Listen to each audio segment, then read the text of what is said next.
What is up, guys? Ariel Patrice here. Welcome back to my channel. If you're new, hello, welcome. And if you are returning, thank you for staying.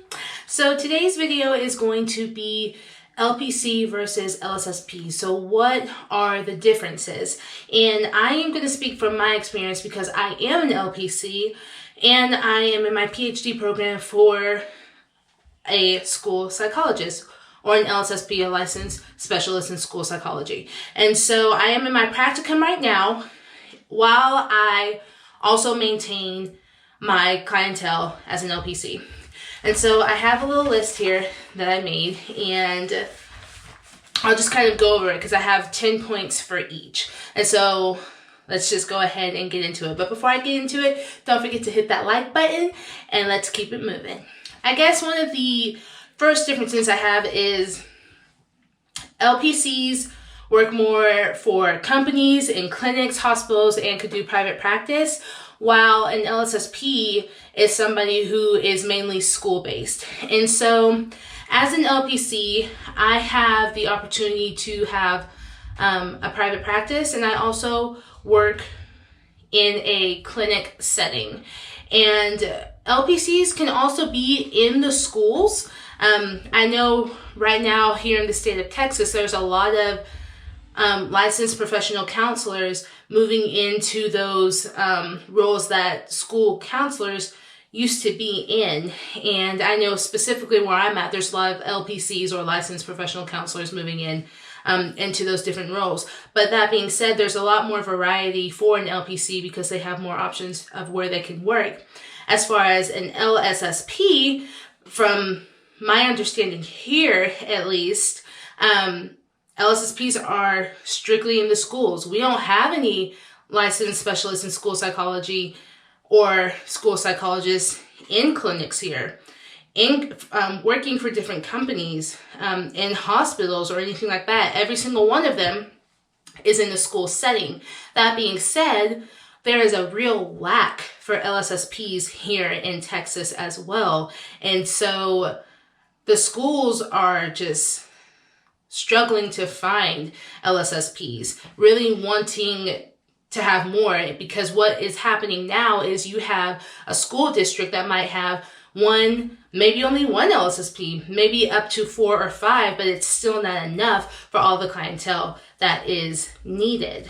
The second would be, as an LPC, I'm able to work with people of all issues. So that can be anxiety, depression, maybe a more severe mental illness, relationship issues, self-esteem issues, anything really, as long as trauma, because trauma is one of the things that I focus in, but there's not really a lot of limitation if you have the knowledge to work with that background.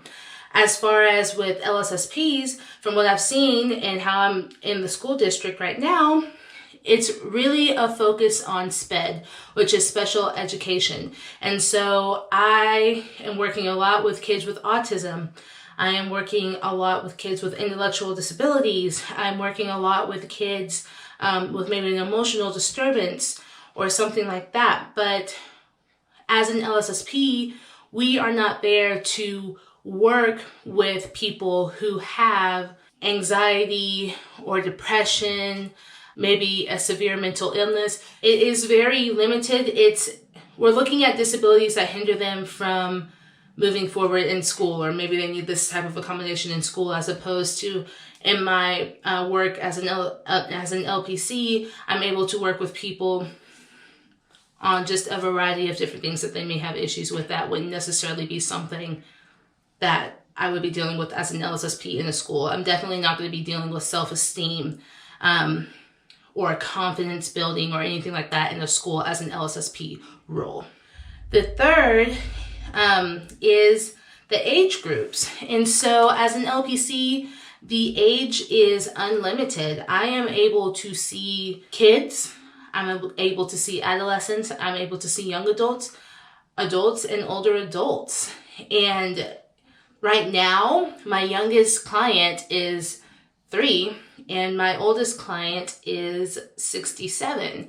And so there is a wide range in that age that I can work with. As an LSSP, because from what I've seen, it is more focused on school-based, it is school-aged children. And so that goes from pre-K to your senior year in high school. And so it's very limited on the age group. I don't think they have LSSPs in universities or in colleges, at least not to my knowledge, but y'all completely correct me if I'm wrong, but I have not seen that, because as an LSSP, it is our job to, LSSP practicum student, but as an LSSP, it is the job to make sure that you are accommodating a person with a disability throughout their school-aged years to kind of help them when they move into that secondary school. And so I think that's really a really big difference, because as an LPC, I'm able to help all kids, all teens, all adults at different ages for what it is that they need at that time. The fourth thing I have is, as an LPC, my sessions usually last about an hour with my clients. For kids, or like the younger kids, where I might do TheraPlay or play therapy or something like that, it might only last like 30 minutes, but on average, my sessions last about an hour, as opposed to with an LSSP. From my experience as a practicum student, like I said before, there is a real lack of LSSPs in the school districts that in the area where I currently live in. And so that means there are multiple schools that I'm going to, multiple schools that my supervisor is going to. And so because of that, and there's a lot of kids at these schools that we are seeing, and they do have counseling services from us. But that means, because there's so many people, we see them maybe 20 minutes. It's 20 minutes for the elementary schools, and it's about 30 minutes for my 9th graders and up.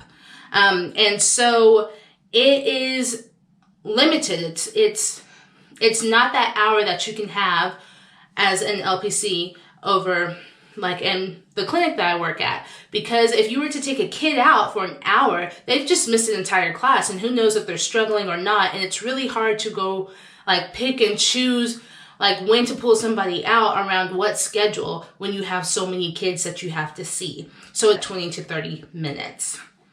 The fifth thing I have is, as an LPC, my assessments would focus on, specifically, I specialize in trauma, depression, anxiety. And so the assessments that I am comfortable and capable of doing within the ethical principles of my practice are trauma assessments, anxiety assessments, and depression assessments. But those are the ones that I'm going to focus on as far as the assessments. Whereas as an LSSP practicum student, I am doing assessments that are assessments for autism, assessments for emotional disturbance, assessments for intellectual disability. So these are looking at things like the ADOS, the BASC, the PEP-3 for the younger people. And those are things that I wouldn't use in my private practice or at the clinic setting as an LPC. I would use the BASC, but definitely not. Before getting into this program, this Ph.D. program for school psychology, I was not trained in assessments for autism, and that's a big one, or assessments for an intellectual disability. Like, that's not something as an LPC that I do. And so the LSSP is able to do that in that way, and that's a big difference, because that's not something I would ever touch or think to touch as an LPC. I think I'm going to make this 2 parts, because I have 10 facts or 10 kind of differences, and I've gone through 5 right now, and it's about 11 minutes before I edit this video. So what I'm going to do is I'm going to make this 2 parts, okay? So that will be part 1. So I did 1 through 5, and just to kind of reiterate, LPC is working more in clinics, companies, hospitals, and private practice, while LPCs are more school-based.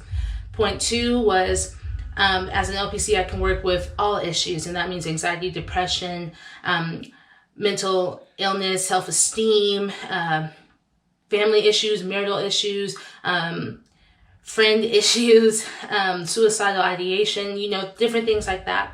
While as an LSSP practicum student, I focus, and we as a whole focus specifically, especially, or I can say at least in this district, we focus on special ed, special education, and that population.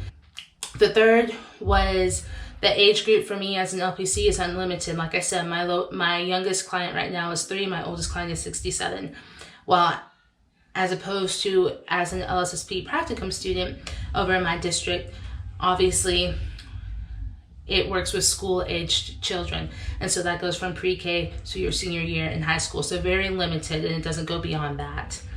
And then the 4th point, hour-long sessions. As an LPC, I'm able to maximize my time with them in one session to make it an hour, as opposed to as an LSSP practicum student, just because of the limited amount of LSSPs in this area, there is a lot more schools. The student ratio to LSSP or LSSP practicum student is very high, and so that means I can only see kids for counseling 20 to 30 minutes, 20 minutes being the younger kids and 30 minutes being the older kids. And just being able to, it wouldn't be recommended to take them out for an hour anyway, just because it gets into the academic part if they're struggling in a course or a class, or they're going to be missing an hour of class, and that's just not feasible to do since we do see them on a weekly basis.